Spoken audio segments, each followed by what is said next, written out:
8강이네요. 그죠? 8강. 8강인데, 시를, 한 강에 두 개씩 강의할 수 있는 것 같아요, 평균. 근데 지난 시간에는 워낙 중요한 시라서 긍지의 날은 그냥 한 번에 50분 동안 강의를 했는데요. 오늘은 시를 두 편을 하겠습니다. 오늘은 풍뎅이하고 너를 읽고 두 편을 하겠습니다. 여러분, 그 시에서 객관적 상관물이라는 단어가 있어요. 객관적 상관물. T.S. 엘리어트가 한 얘기거든요. 시를 쓸 때는 객관적 상관물이 필요하다. 그러니까 시인과 텍스트가 있잖아요. 텍스트하고 독자 사이에 객관적 상관물이 있어야 돼요. 서로 상관하는 거. 객관적인, 대상적인 어떤 상관물이 있어야 돼요. 김소월의 산유화 그러면 산에는 꽃이 피네, 꽃이 피네, 피네. 가을 봄 여름 없이 꽃이 피네. 이 낯설게 하고 객관적 상관물이 있는 시예요. 낯설게 하게, defamiliarization. 낯설게 만들어야 돼요. 봄, 여름, 가을, 겨울이 아니라 가을, 봄, 여름 없이라고 했어요. 이상하지 않아요? 가을이 뭐예요? 가을이에요? 그러면 가을, 겨울, 봄, 여름 없이라고 해야 되는데 그게 아니네. 순서가 섞여 있어요. 가을, 봄, 여름 없이. 이상하지 않아요? 그럼 가을이 가지 않는, 가을이라는 말은 지금부터 going to, 가고 있는 봄, 여름 없이. 가을, 봄, 여름 없이. 봄에 가고 여름뿐만이 아니라 without spring and summer. 봄도 아니고 여름도 아니고 다른 데도 다 꽃이 핀다는 뜻으로 돼버리는 거예요. 이게 낯설게 하기예요. 시에 이렇게 낯설게 하기를 하나씩 탁탁 집어넣는 거예요. 그 소변기처럼, 뒷샹의 소변기처럼 전시를 한 거예요. 소변기를. 난리가 난 거예요. 뒷샹이 미국으로 국적을 전환하면서 깜짝 놀란 거예요. 소변기가 깨끗해가지고. 와, 이렇게 깨끗한 소변기가 있다. 뒷샹은 거기까지 생각한 것 같아요. 여동생에게 보낸 편지 보면, 야, 미국의 소변기 보니까 곡선이 아름답고. 근데 뭐예요? 리차드 머트라고 써있어요. MUTT. 1917. 재작년도. 머트가 무슨 뜻이에요? 멍청이들아 이 뜻이에요. 남자들 멍청이들아. 소변기 쓰는 남자들 멍청이들아. 이건 뭐예요? 여러 가지 생각을 할 수가 있어요. 뒷샹은 그냥 아름답기 때문에 전시했다고 그러는데 그 머트라는 뜻은 그 당시에 모더니즘이라든지 미술계를 비판하는, 미술은 손기술 가지고 그리는 게 아니다. 상상력이 미술이다. 음악이고 뭐고 예술이란 건 상상력. 그러니까 레디메이드, 이미 만들어진 것도 예술이 될 수 있다. 이걸 처음으로 뒷샹이 얘기한 거예요. 그래서 자전거 바퀴도 전시라고 뒷샹이. 그죠? 뒷샹의 병기를 볼 때마다 저게 내 모습이다. 겉으로는 깨끗하고 겉으로는 웃고 그러면서도 나라는 내 마음속의 무의식은 얼마나 지저분한가. 병기 가지고 우리를 얘기하는데 그게 객관적 상관물이라고요. 병기를 보고 우리는 다 느낌이 있어요. 낯설게 하기고 객관적 상관물이에요. 김소월이 산유화 가지고 우리에게 얘기했듯이 뒷샹은 병기 가지고 우리의 삶이, 우리의 자본주의가 인간이 병기와 다름없다는 걸 얘기하려고 그러지 않았나. 저만의 깨달음이에요. 뒷샹이 보면 그럴지도 몰라요. 아닌데 난 거기까지 생각 안 했는데 김 선생 혼자 그렇게 생각하는 건데 그렇게 생각해 주니 고맙네. 근데 저는 그렇게 생각이 들어요. 그러니까 소변기라는 객관적 상관물로 인간의 욕망 이런 걸 표현한 거예요. 다시 산유화로 돌아가면 김소월은 산유화, 진달래, 지를 밟고 가시옵소서. 그거 가지고 사랑을 얘기한 거예요. 가을, 봄, 여름 없이 꽃이 피네. 그래서 문학에 등장하는 상징들이 있지 않습니까? 꽃이라든지. 나를 지러밟고 가시옵소서 할 때 그 진달래가 객관적 상관물이죠. 김수영은 꽃을 가지고 계속 헬리콥터라든지 그 다음에 풍뎅이 가지고 얘기할 거예요. 지금 그게 객관적 상관물이에요. 우리가 한번 풍뎅이라는 시, 이 객관적 상관물, 풍뎅이로서 무엇을 얘기하려고 그랬는지 우리 선생님 강동구에서 오신 김경옥 선생님 풍뎅이를 낭송해 주시겠습니다.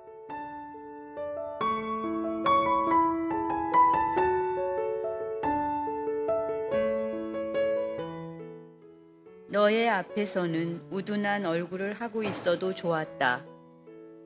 100년이나 1000년이 결코 긴 세월이 아니라는 것은 내가 사랑의 테두리 속에 끼어 있기 때문이 아니리라. 추한 나의 발 밑에서 풍뎅이처럼 너는 하늘을 보고 운다. 그 넓은 등판으로 땅을 쓸어가면서 네가 부르는 노래가 어디서 오는 것을 너보다는 내가 더 잘 알고 있는 것이다. 내가 추악하고 우둔한 얼굴을 하고 있으면 너도 우둔한 얼굴을 만들 줄 안다. 너의 이름과 너와 나와의 관계가 무엇인지 알아질 때까지 소금 같은 이 세계가 존속할 것이며 의심할 것인데 등판 광택 거대한 여울 미끄러져가는 나의 의지보다 더 빠른 너의 노래보다 더 한층 신축성이 있는 너의 사랑.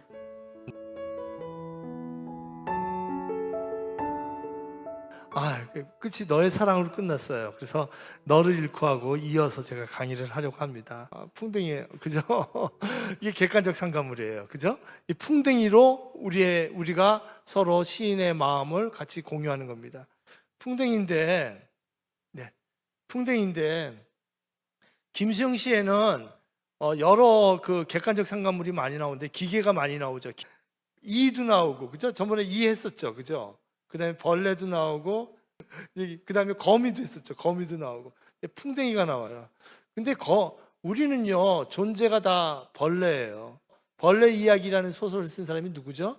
이청준 소설가. 그걸 영화로 만든 게 밀양이라는 영화잖아요. 밀양. 그 벌레, 인간은 벌레 같아요. 그 벌레 이야기예요. 그 벌레가 뭐냐면 인간이라는 삶이 벌레처럼 죽어져도 모른다는 얘기예요. 그죠? 우리 밀양에 보면 아이가 죽잖아요. 끌려가서. 그죠? 죄의식도 없고. 근데 그걸 어디서 봤냐면 성경에서 봤대요. 시편에서 다윗이 나는 벌레 같은 인간입니다. 그 단어가 머리에 콱 박혀가지고 벌레 이야기를 한번 써야 되겠다. 그래서 그걸 갖고 있는데 전두환이 벌레처럼 사람을 죽인 사건이 있었고, 그리고 그 성북구에서 어느 중학교 체육교사가 학생을 끌어다가 돈을 요구하면서 죽인 사건이 있었고, 그 세 가지가 맞물려가지고 벌레 이야기를 썼대요. 인간을 벌레처럼 죽이는 사건들. 성경의 말이 맞고 전두환이 벌레처럼 죽이고 지가 잘났다고 죄 없다고 얘기하잖아요. 그걸 잡았다는 거예요. 그래서 밀양에서 보면은 그게 전도연이었죠. 그죠? 감옥에 가서 얘기하니까 나는 하나님께 용서를 받았다고 저기가 그러잖아요. 아주 그게 다 이어지거든요. 벌레. 그러니까 우리는 벌레 같은 인간이에요. 김수영 시에는 벌레가 많이 등장합니다. 벌레가 많이 등장하는데 그 벌레는 그냥 외면할 바보 같은 벌레가 있는 것이 아니라 벌레도 깨달아요. 벌레도 다 장점이 있어요.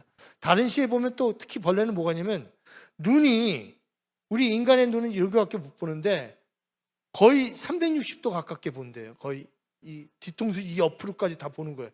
파리 같은 거 이렇게 옆으로만 가도 휙 도망가 버리잖아요. 벌레가 시각 같은 거, 인간이 못 갖고 있는 벌레 장점이 있다는 거죠. 자, 오늘은 풍뎅이 가지고 얘기합니다. 그럼 이쪽을 보실까요? 풍뎅이. 너의 앞에서는 우둔한 얼굴을 하고 있어도 좋았다. 자, 여기 보면요, 이 시를 잘 읽으셔야 되는데 풍뎅이를 대상화시켰다가 나가 됐다가 대상화시켰다가 나가 됐다가 왔다 갔다 해요. 풍뎅이가. 무슨 말인지 아시겠죠? 이때는 대상화돼 가지고 너를 보니까 나도 풍뎅이와 다름이 없다 이렇게 되는 거죠. 너나 나나 풍뎅이 같은 입장이다. 나도 100년이나 1000년이 결코 긴 세월이 아니라는 것은 내가 사랑의 테두리 속에 끼어있기 때문만이 아니다. 이게 사랑의 테두리. 김연경 여사가 다른 남자하고 사랑을 하는 거예요. 그 같이 살고 있는 거예요. 나가서 사랑의 테두리. 그러죠? 사랑의 테두리. 이 테두리가 중요한 겁니다. 테두리 아시죠? 이렇게 테두리. 이게 사랑을 하려면 이 테두리. 내가 이렇게 내 안에 들어와야지 사랑을 하는 건가요? 이게 오늘의 핵심이에요. 테두리라는 단어가 키포인트예요. 오늘의 단어. 사랑을 하려면 내 안에 가둬야 되나요? 근데 내가 사랑의 테두리 속에 끼어 있다. 이 사람은요, 어떤 사랑에 끼어 있어요. 조국이라는 장정일 씨가 김수영 씨에는 민족주의가 없다고 그러는데 주의는 없지만 민족을 사랑해요. 천박한 의미의 민족주의는 없어요, 김수영 씨. 그렇지만 민족을 누구보다 천박한 의미의 민족주의를 거부해요. 그렇기 때문에 막 일본어로 쓴 거예요. 아니 거기에 왜 매이냐고. 일본어로 쓰면은 친일파라고. 일본어로 시도 쓰고 초고도 일본어로 쓰고. 1921년생이라서 이 사람은요 25년 동안 일본말로 얘기하고 일본말로 글 쓴 사람이죠. 교육을. 일본 시대였으니까 1945년에 해방될 때 25살이었잖아요. 입장을 바꿔놓고 생각을 해보세요. 일본어가 더 능숙한 거예요. 거기서 벗어나서 새로운 한글 사전의 테두리 안에 들어가고 싶은 거예요. 시를 쓸 때마다 너무 힘든 거예요. 일본어 쓰고 그걸 고쳐요. 한국말로. 그걸 고쳐요. 그 한글이라는 사랑의 테두리 그 속에서 끼어있기 때문에 이게 괴로운 거죠. 추한 나의 발밑에서 풍뎅이처럼 너는 하늘을 보고 있구나. 파고다가 오니까 어딜까 소주를 마셔가면서 직장도 없고 이 사람이 이러면서 그러면서 이 사람이 풍뎅이가 그렇게 나 같은 인생이죠. 그 넓은 등판으로 땅을 쓸어가면서 내가 부르는 노래가 어디서 오는 것을 너보다도 내가 더 잘 알고 있기 때문에 너는 깨닫지 모르지만 나는 너가 부르는 노래를 안다. 풍뎅이도 노래를 부른다. 매미같이 아니지만 침묵의 소리를 듣는 거죠. 이 사람은요. 그 얘기가 이제부터 시예요. 이제부터 풍뎅이가 어떤 노래를 부르느냐. 내가 추악하고 우둔한 얼굴을 하고 있으면 너도 우둔한 얼굴을 만들 줄 안다. 너의 이름과 너와 나와의 관계가 무엇인지 알아질 때까지. 풍뎅이를 보면서 이 객관적 상관물인 풍뎅이를 보면서 나라는 존재는 무엇인지 이 김수영이 생각하기 시작합니다. 소금 같은 이 세계가 존속할 것이며 세계에는 규범이 있고 무엇이 옳고 바르다고 이 세계는 존속을 해요. 그런데 의심할 것인데 등판 광태 거대한 여울이 뭔가요? 여울. 개여울에 둘러앉아서 당신은 무슨 일로 그리합니까? 김소월의 개여울이라는 시가 있죠. 여울은 물이 이렇게 휘감아 도는 곳이에요. 그죠? 고기가 빠르게 이렇게 물결이 확 돌아가죠. 그러니까 등짝이 빛나는 게 이 풍뎅이의 제 가운데 있으니까 참 좋네요. 풍뎅이 등짝이 여울처럼 빛이 빠르게 탁 빛나는 그걸 탁 캐치를 한 거죠. 이건 얼마나 아름답습니까? 미끄러져가는 나의 의지. 이제 풍뎅이를 보면서 아까 긍지의 날이 다시 나오는 거예요. 풍뎅이를 보면서 이 등짝을 보면서 의지를 보는 거예요. 등짝이 얼마나 딱딱합니까? 아까 나의 긍지처럼 밀리지 않고 등짝, 이 풍뎅이의 자존심은 등짝밖에 없어요. 단단한 거, 단단하고 빛나고. 그리고 나의 의지보다 더 빠른 너의 노래. 근데 이거 보세요. 여기 보면요, 풍뎅이랑 자기를 막 혼용하고 있어요. 그죠? 미끄러져 가는 것은 풍뎅이에요. 여기 등짝이. 근데 나의 의지도 미끄러져 간다는 거예요. 그러니까 풍뎅이에 자기가 막 혼용되고 있다고요. 그래서 시는 뭐냐면요. 같이 따라해 볼까요? 자기 동일성. 시인이 생각하는 풍뎅이가 시에 나오죠. 그것이 독자가 그 풍뎅이의 동일한 걸 공감해야지 그때 울림이란 게 탁 나오는 거예요. 울림이란 게. 우리 여기 김정희 선생님, 소프라노 김정희 선생님 계시지만 선생님이 노래가 저는요 어머니 같아요. 얼마나 따뜻한지 몰라요. 그 노래하는 사람이 자기의 생각이나 그 어머니 같은 마음을 갖고 계시기 때문에 그게 노래라는 작품에 담기고 그걸 공감하니까 제가 선생님 노래 부를 때 이게 울림이 느껴지는 거예요. 선생님의 노래. 자, 여기 보면요 일치가 되어 있어요. 미끄러져 가는 것이 풍뎅이인데 그걸 나의 의지라고 표현하고 있어요. 김수영. 이 풍뎅이가 아무것도 아닌 것 같지만 기어간다고요. 이 기어가는 거. 이 기어간다는 게 또 그렇게 중요해요, 여러분. 자, 나의 의지보다 더 빠른 너의 노래. 나의 의지보다도 너의 노래가 나를 가르쳐 준다고요. 빠르지 않죠, 기어가는데. 근데 이 기어가는 거, 크롤. 이거 뭐라고 하죠? 크롤. 이 기어가는 게 중요한 겁니다. 기어가는 게. 여러분 기억하는 거 아무것도 아니지. 여러분 저기 그 Not Today BTS 보면 Not Today 그 가사가 나오잖아요. 걷지 않으면 날아가기 싫으면 뛰어가기 뛰어가지 못하면 걸어가지 못하면 기어서라도 가가. 빰빰빰빰 딴딴딴딴딴딴딴딴 나투되는 노래. 기어. 그 기어가 영어로 말하면 GAR 아니에요. 기어를 밟다. 기어서라도 기어라 하면서 맵세드라 핸즈업 하면서 이제 노래를 부르잖아요. 그거 누가 얘기한 거예요? 기어가라는 거. 마르틴 루터 킹 목사님 설교문이에요, 그게. 그걸 가사에 넣은 거예요. If you cannot fly, you have to walk. If you cannot walk, you have to crawl. 그 사이에 run이 하나 있긴 하는데 제가 좀 짧게 말했습니다. 우리 서구 철학은 플라톤의 이분법 얘기예요. 형이학에서 형이상학으로 탁 넘어가는데 사실은 그렇지 않아요. 기어가다 보면은 늪을 기어가다 보면은 딱 어느 지경을 넘는 거예요. 공자가 그랬고 12살까지 글자를 못 배우다가 이런 공짜 강의들 들으면서 어느 날 도가 트여요. 15살 때 입지, 지를 딱 뜻을 세워요. 공부하다 보니까 제자들이 생기게 30살 때부터 사람들이 모이기 시작해요. 공자 아카데미가 생기는 거예요. 예수도 그렇죠. 이게 제가 칠판에 이 갈릴리 그림을 그리면요. 우리로 말하는 미팔군 기지가 두 군데 있는 갈릴리라는 곳이에요. 아주 총구석이죠. 예루살렘이라는 압구정동 같은 데는 밑에 있고. 여기서 그 로마군 부대가 있으니까 독립군들이 많은 거예요. 제로 땅, 이건 아무것도 아니에요. 가룟 유다가 있던 거. 시카리옷이라고, 시카리옷은 뜻은 무슨 죄예요? 단검이란 뜻이에요. 칼 들고 다니다 그냥 죽이는 거예요, 로마군. 그런 걸 보고 자란 거예요, 예수는 거기서. 팔레스타인, 지금. 그러면서 아버지는 뭐 하는 거예요? 그거 잡힌 애들 십자가 짜는 거예요. 사형수들. 그리고 관짝 만드는 거. 그거 보고 자란 거예요. 그래서 얘가, 인간이란 건 무엇인가? 이러다 보니까 30살 때 쓱 넘어간 거예요. 보통 사람 이상의 불교로 말하면 바람일이 돼버린 거죠. 다른 세계로 쓱 넘어가 버린 거예요.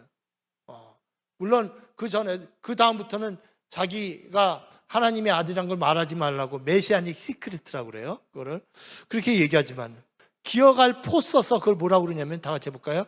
폴의 철학, 포월, 기어갈 포. 이 풍뎅이는 기어가는데 어느 순간 도를 쓱 넘는 거예요. 기어갈 포. 나의 의지보다도 더 빠른 너의 노래. 너의 노래는 이미 그 폴의 세계를 기어간다는 의미. 이 힘든 세상, 거제에서 포도 생활하고 이 나라 전체가 다 어려운데 지금도 이 기어가는 거예요. 이 윤석열 이 시대에. 기어가는 거예요. 다 어렵게 하면서 이 시대를 어떻게 하면은 우리가 좋은 시대로 만들어 갈까. 베트남 전쟁이 성공한 건 뭐냐면 북쪽의 그 부잣집 아들들, 이쪽 애들, 그 교수 아들들, 이런 애들이 중학교 때 기관총 들고 참여한 거예요. 부자들이. 부자와 가난한 자, 배운 자와 안 배운 자, 좌파 우파 할 것 없이 지금 이게 막 우파였던 사람들이 오잖아요. 그래야지 시대가 변화되는 것이지 우리끼리 모여가지고 덧탐사해서 그냥 우리끼리 진보다 해가지고 절대 안 변해요. 지금 여기서 하는 시민학당을 가장 보수적이라고 생각하는 깡보수들이 보셔야 돼요. 김영 교수님의 노자라든지 백승종 교수님의 제국주의라든지 이런 걸 가장 보수적인 사람들이 봐야지 이 시대는 변화되는 거예요. 네. 자, 이게 보면은 나의 의지보다 더 빠른 너의 노래. 이 기어갈 포. 기어가다 보면 시대를 넘기는 거죠. 너의 노래보다 더 한층 신축성 있는 너의 사랑. 이 의지보다 더 신축성. 이게 키워드입니다. 다 같이 해볼까요? 신축성. 이거요. 플렉시빌리티. 신축성. 이게 있어야지 시대를 변화시킬 수 있어요. 예전에 이렇게 됐을 때 잡혀갔는데 그때 들어가서 무슨 생각을 했냐면 내가 전도하는 기회가 있으면 뺨따기를 때리고 이런 것도 중요하지만 그 가족들이라든지 그런 사람들이 읽고 우리가 잘못됐다는 걸 깨닫게 할 수 있는 글을 쓸 수 있었다면 내가 가명으로 막 싸우는 글도 쓰고 온갖 그 대자보를 스티로폴에 누워서 쓰고 그랬지만 중요한 것은 그들도 감화시킬 수 있는 그 정도의 글을 쓸 수 있다면 신축성이죠. 그걸 제가 안 가지고 있던 거예요. 그 당시에. 지금은 그래요. 지금은 그런 마음으로 글을 써요. 이 풍뎅이라는 노래는 아무것도 아닌 것 같지만 정리하자면은 이 사랑의 테두리 속에서 아파하는 김수영의 모습을 볼 수 있고 그 테두리 속에서 기어가면서 포올에서 풍뎅이한테 배우고 풍뎅이의 그 의지 속에서 나도 의지를 배우고 너의 노래 참고 기어가는 우리 100년을 기어가는 겁니다. 100년을. 연애시일 거예요. 우리 도종환 시인이 접시꽃 당신을 84년에 냈는데 제가 그 돌아가신 박두진 선생님도 연애시를 제대로 못 썼어요. 설날 때 제가 가면은 김 선생 아가서를 많이 읽어. 시인은 아가서를 많이 읽어야 돼. 성경의 아가서. 성경의 아가서라는 것이 성경 가운데 있어요. 얼마나 중요하면은 성경 가운데 딱 있냐고요. 그 편집자들이 대단한 편집자들이에요. 그 니케아 회의할 때 정도에 성경이 이제 정경으로 편집이 되는데 거기 아가서가 딱 들어가 있어요. 시편, 잠언 그 뒤에 전도서 뒤에 이제 아가서가 딱 들어가 있어요. 솔로몬과 술람미가 사랑하고 섹스도 하고 뭐 이런 것들이죠. 거기 딱 들어가 있어요. 그런데 너를 읽고라는 이 시, 한용운의 님의 침묵도 사랑에 관한 시 아닙니까? 네루다의 시도 사랑시가 정점이에요. 정점. 자, 연애시 쓰는 게 굉장히 중요한 거야. 그걸 못 써요, 연애시를. 김수영은 최고의 연애시를 남겼어요. 어떤 시를 썼냐, 어떤 연애시를 썼냐. 우리 너를 잃고를 보기 전에 이 사진을 한번 보실까요? 사랑하던 연인이죠, 김연경 여사. 클릭하시면 이 카드가 있을 겁니다. 연결되게끔. 지난번에 제가 강의를 했습니다. 4강인지 거기서. 보시면 이게 김수영 시인이 돈벌이를 못하니까 이화여대 영문과를 이제 다녔다는 재학증명서 띄러 가서 그 앞에 나오면서 사진을 찍은 거래요. 자, 이후에 사건이 벌어지는 거죠. 이후에 이분이 이게 여러분 검색하시면 나옵니다. 우리 누구 시인인지 아시죠? 지난번에 영상을 봤는데 차가 가지고 거제도 수용소에 있는 김수영을 만납니다. 아내가 잘 살고 있다고. 그리고 나중에 김수영이 석방돼서 보니까 다른 남자랑 살고 있는 거예요. 그죠? 누구예요? 이종구라고 김수영 선배예요. 어릴 때부터 바로 앞에서 살았고 유학도 같이 갔던 사람. 그 사람하고 같이 사는 거예요. 김수영이 돈벌이를 못하니까 이 김연경 사모님이 이제 재직증명서를 가지고 이종구한테 간 거예요. 이종구는 부산에서 고등학교 영어 선생님을 하고 있었거든요. 그래서 이제 부탁을 하는 거예요. 일자리를. 내가 이화여대 영문과 다녔다. 학교 자리가 없을까요? 근데 이종구가 잠자리도 없고 그때 호텔도 없잖아요. 그때 전쟁 중인데. 그래서 이제 사모님한테 우리 집 와서 쉬라고 그랬대요. 그래서 집에 갔더니 밑에 또랑이 흐르는데 냄새가 나는데 그 위에다 나무를 펼치고 집 지을 데가 없으니까 판자촌이 새까맣게 영주산에 그 판잣집이 있었을 거 아니에요. 피난민들이 전국에서 다 왔으니까. 그래서 그 밑에 또랑에 구정물이 흐르는데 거기서 자더래요. 거기서 거적을 깔고. 그리고 막 이 바람이 들어오는데 창문에도 찬바람이 그냥 들어오고. 그래서 이제 사모님이 커튼이 없고 그래서 속청이라고 그러나 뭐라 그러죠? 옷, 속치마 같은 거. 한복 속에 입는 거. 그런 걸로 이거 커튼을 쳐줬대요. 근데 거기에 아마 이종구가 자극받지 않았는가. 그래서 이제 실수를 한 거예요, 그게. 그래서 그날 밤 이제 몸이 섞여졌다고 그래요. 사모님한테 제가 그 말씀을 듣고. 근데 여러분, 전쟁 중에 그 남자와 여자와 남자 관계가 이렇게 되는 건 굉장히 흔한 일이었어요.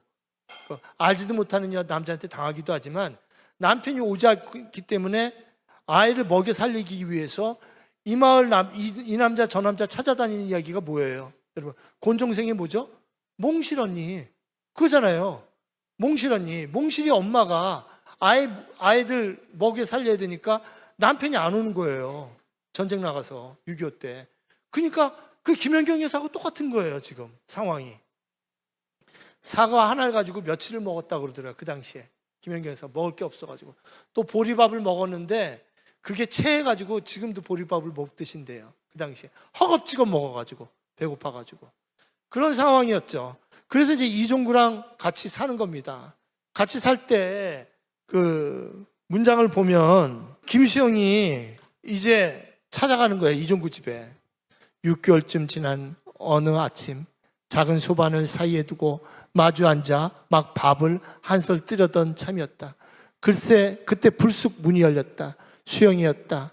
수영은 집안을 한번 훑어보더니 이종구에게 말했다. 자네가 나에게 이러면 안 되지?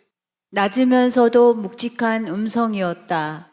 이윽고 수영은 돌아보더니 가자. 하고 짧게 말했다. 나는 그런 수영에게 먼저 가 있으라고 곧 따라가겠다고 돌려보냈다. 그날 돌아가던 수영의 뒷모습을 나는 잊지 못한다.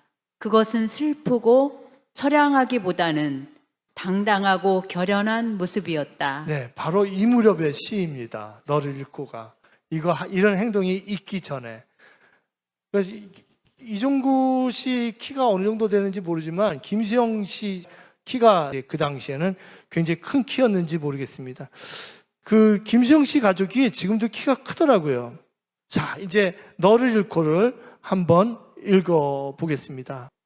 너를 잃고 네가 없어도 나는 산단다. 억만 번 네가 없어 서로 한 끝에 억만 걸음 떨어져 있는 너는 억만 개의 모욕이다.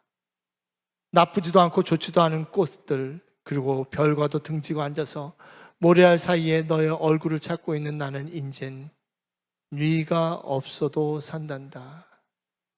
네가 없이 사는 삶이 보람있기 위하여 나는 돈을 벌지 않고 네가 주는 모욕의 억만 배의 모욕들을 사기를 좋아하고 억만인의 여자를 보지 않고 산다. 나의 생활의 원주 위에 어느 날이고 네가 서기를 바라고 나의 애정의 원주가 진정으로 위대해지기를 바라고 그리하여 이 공허한 원주가 가장 찬란해지는 무렵 나는 또 하나의 다른 유성을 향하여 달아날 것을 알고 이 영원한 숨바꼭질 속에서 나는 또한 영원한 네가 없어도 살 수 있는 나를 기다려야 하겠다. 나는 억만무료의 모욕인 까닭에 네가 없어도 나는 산다. 네가 없으면 죽을 줄 알았어요. 근데 살아있다는 게 너무 신기한 거예요. 그게 고통스러운 거예요. 여러분 지금 이제 방송 보시는 우리 시청자분들도 그렇고 여기 계신 분들도 그렇고 남편 있고 그럴 거 아니에요. 살아있을 때는 사랑하는 사람이 죽으면 난 죽을 것 같아요. 근데 살아있는 것 자체가 얼마나 힘들어요. 사랑하는 사람이. 저는요, 저희 아버님 돌아가실 때 그 어머니를 너무너무 사랑했어요. 그 눈동자를 저희 가족은 아직 잊지를 못해요. 저는 임종할 때 못 봤는데 저 형님 누님들이 그건 평생 잊지 못할 기억이래요. 아무도 안 보고 엄마만 본대요. 내가 사랑했던 저 여자, 내가 선택한 저 여자. 그거를 저승에도 그냥 저 세계에도 갖고 가려고 끊임없이 엄마만 보고 그냥 계속 보고 있다가 엄마 보고 돌아가셨대요. 그걸 잊지 못해요. 얼마나 사랑했는지. 그러니까 먼저 가는 사람도 그렇지만 남아있는 사람도 그래요. 저희 어머니는요, 한 2년 동안을 갖다 신발장이고 뭐고 아버님 사진을 도배를 했어요. 그냥 막 때린 적도 있고 그러는데 제가 어머니, 아버님이 엄마 때린 적이 있어요. 너희 아빠가 그런 적이 어딨냐? 그런 사람 아니다. 다 잊어먹는. 완전히 치매라는 게 아주 좋은 겁니다. 아주 좋은 거예요. 세상에서 제일 잘생겼고 나를 여행시켜주고 정말 이 사랑이란 게 그런 거예요. 이 정신병자가 돼버려요. 한 2년 동안은 사랑하는 사람이 가면은. 근데 살아있는 거예요. 그게 괴로운 거예요. 제정신을 살고 있다는 게. 살아가지고 아까 풍뎅이 같은 시를 쓰는 거예요. 그게 얼마나 비극이에요. 억만 번 네가 없어 서로 한 끝에 억만 걸음을 떨어져 있는 너는 억만 개의 모욕이다. 사실은 억만 걸음 떨어져 있지 않죠. 이종구의 집이 가면 된다고요. 가면 되는데 그게 억만 걸음으로 느껴지는 거예요. 아까 그 찾아가기까지 그 집에 가서 저녁 식사에 가자. 크게 말하지 않았을 거예요. 가자. 이 한마디 했다는 거예요. 그 키가 크니까 이종구가 좀 무서워했겠죠. 원래 남편이니까. 나는 억만 개의 모욕이다. 나쁘지도 않고 이거는 뭐냐면 현실 상황이에요. 이 모욕을 생각하는데 좋지도 않은 꽃들. 시인이 꽃을 보면 신기해하고 아름다워야 되는데 감흥이 없는 거예요. 나쁘지도 않고 좋지도 않은 꽃. 특히 김시영은 시에 대해서 얼마나 사랑이 깊었고 꽃에 대한 사랑이 얼마나 깊었어요. 꽃이란 단어를 제일 많이 쓴 사람이에요. 온갖 꽃을 개나리며 뭐 진달래며 온갖 글로디알러스라든지 또는 부축꽃이라든지 온갖 꽃이 나와요. 근데 별과도 등지고 앉아서 시인은 별 보고 글을 써야 되는데 뭐 그런 것도 관심이 없어요. 모래알도 보고 느껴야 되는데 모래알 사이에 너의 얼굴을 찾고, 마치 춘향이가 뭘 봐도 춘향이, 뭘 봐도 춘향이, 별을 봐도 춘향이, 이도령이, 달을 봐도 춘향이, 그렇듯이 모래알 사이에서도 너가 보이고 네가 없어서 산단다. 꽃을 봐도 감흥이 없고 별을 봐도 감흥이 없고 모래알 사이에서 너를 찾는 거예요. 이 모래알이 뭘까요? 아니 에르노의 소설 보면 그런 것이 참 많이 나와요. 아니 에르노가 그 사랑하는 사람 거리에 모래알처럼 막 지나가요, 사람들이. 그 속에서 그 사람이 보이는 거예요. 환상으로. 아니 에르노 아시죠? 아니 에르노. 그죠? 간단한 사랑인가? 심플 러브. 그 책. 거기 보면 그게 나와요. 단순한 사랑. 단순한 사랑. 거기 보면 그게 나와요. 막 모래알처럼 막 지나가는데 거기에 자기 사랑하는 그 젊은 사람이 막 툭툭툭툭 보이는 거예요. 네가 없이 사는 삶이 보람 있기 위하여 나는 돈을 벌지 않고. 보람을 찾잖아요. 내가 해야 되는 뭐예요? 씻어야 돼요. 그러면 돈 버는 거 안 돼. 제 괴로운 게 뭐냐면요, 돈 버는 게 눈에 빤해요. 제 눈에. 어떤 회사에서 돈 벌게 해주겠다고 TV에 출연시켜주고 베스트셀러 만들어주고, 한번 회사에 그 직원처럼 들어간 적이 있어요. 아침에 차가 와요. 검은 차가 와요. 강연료가 어마어마합니다. 네? 그거 몇 번 해봤어요. 이건 사람이 할 짓이 아니구나. 그거보다 더 중요한 게 씻어야 되고 글 써야 되는 거예요. 덥탄산 스튜디오 같은 데가 더 저에게는 의미가 있고, 돈 벌기 위해서 돈을 벌지 않는 거예요. 돈을 벌지 않고 그 시간에 시를 쓰는 거, 양계를 하는 거예요. 신문기자보다 양계하면서 깨닫는 게 많으니까. 네가 주는 모욕들의 억만 배의 모욕을 사기를 좋아하고, 억만 배의 모욕을 줘도 견디는 거예요. 억만인의 여자를 보지 않고 산다. 여기까지 됐어요. 그 다음에 최고의 명언이 나옵니다. 한번 같이 읽어볼까요? 나의 생활에, 시작. 나의 생활의 원주 위에 어느 날가 네가 서기를 바라고. 이거 뭡니까? 아까 테두리가 중요하다고 그랬죠. 우리는요, 어느 테두리에 갇혀 있어요. 사랑의 테두리. 우리 덧탐사를 보시는 분은 민주의 테두리. 어떻게 하면 이 민주주의를 이룰까? 근데 우리가 이게 테두리에 갇혀 있다고, 누군가 어디가에 소속이 돼 있다고요. 근데 테두리에 내 안에 들어와 있는 게 아니라 테두리에 서 있다고요.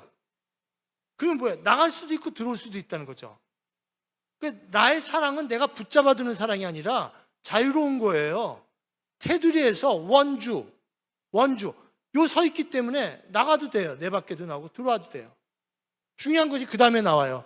나의 애정의 원주가 진정으로 위대하여지기를 바라고.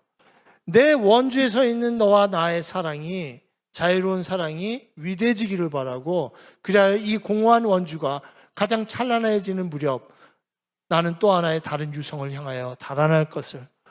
그러니까 이분들의 사랑은요, 이 원주, 테두리의 사랑이에요. 테두리에 묶인 사랑이 아니라 테두리 선 위에 있는 사랑이에요.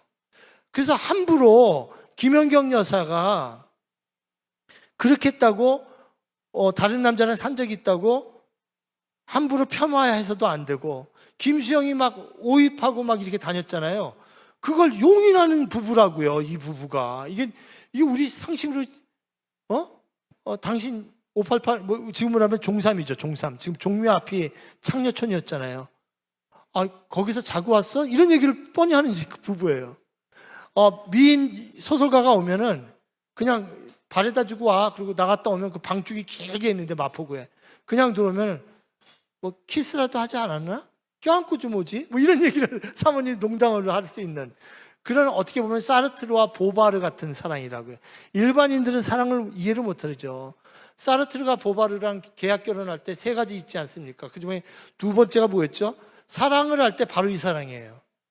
우리가 결혼을 하지만 다른 남자랑 다른 여자랑 사랑하는 걸 용인한다 이거예요. 사랑뿐만 아니라 모든 걸 자유롭게 서로 믿고 깊이 있는 표층의 사랑이 아니라 우리 심층의 사랑은 당신밖에 없다 이거죠. 아무것도 겉껍데기 좀 거기에 대해서 나는 또 하나의 다른 유성을 향해 이 영원한 숨바꼭질, 부부라는 건 영원한 숨바꼭질입니다. 그야말로 나는 또한 영원한 위가 없어도 살 수 있는 날을 기다려야 하겠다. 나는 억만무려. 김수영 씨의 특징 뭐냐면요, 이 단어를 많이, 한자를 잘하니까 이 사람이. 그래서 이 억만무려 이런 단어 만들어낸 거예요. 억만무려. 억만무려. 억만의 고통과 이런 것들이 있고 모이긴 까닭에. 그러니까 아까 서름하고 같은 거예요. 서러움을 갖고 서름과 서름이 더해지는 긍지의 날이라고 했잖아요. 여기는 모욕을 갖고 살아가는 거예요. 김수영의 사랑은. 그러면서도 그 여인밖에 사랑하지 않는 이런 겁니다. 오늘 우리가 김수영의 사랑에 대해서 얘기했습니다. 먼저 풍뎅이에게서 나오는 풍뎅이에게서 나오는 신축성이 사랑이라는 것이죠. 신축성의 사랑.